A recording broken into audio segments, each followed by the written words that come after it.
મિત્રો, મારી channel motivation રાજસા દેવદત્તસિંહને like કરો, સબસ્ક્રાઇબ કરો અને સૌથી ઝાઝા લોકો સુધી શેર કરો। તો આજે તમને ખબર છે આજે શું છે? આજે છે મિત્રતા દિવસ એટલે કે ફ્રેન્ડશિપ ડે। તો જ્યારે પણ મિત્રતાની વાત આવે તો આપણે કોને યાદ કરી છીએ? આપણે યાદ કરી છીએ શ્રી કૃષ્ણ અને સુદામાને। તો આજે હું એમનો એક નાનો એવો પ્રસંગ પ્રસ્તુત કરીશ।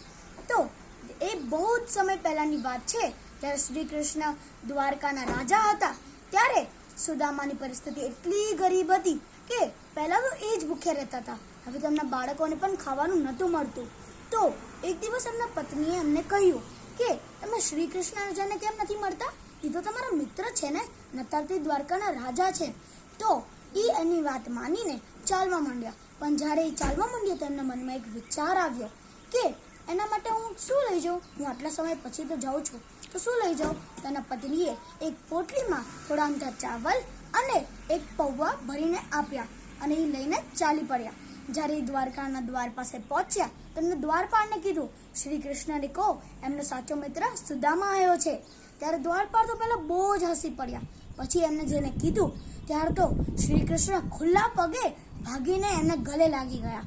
એમને 2 દિવસ સુધી ત્યાં રાખ્યા। સુદામા 2 દિવસ સુધી મહેલમાં રહીને બહુ જ ખુશ હતા, પણ એમને એ વાત કીધી નહીં જે એમના પત્નીએ શ્રી કૃષ્ણને કહેવાની હતી।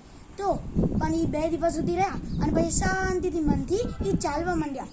જ્યારે એ ઘરની ઓર પહોંચ્યા ત્યારે એમને જોયું, અરે એક ઝોપડીમાં ઘર રહેતા હતા, તેના જગ્યાએ એક મહેલ અને એમના બાળકો અને એમની પત્ની શુભ શોભની એક નવા કપડાં પહેરીને બહાર આવ્યા।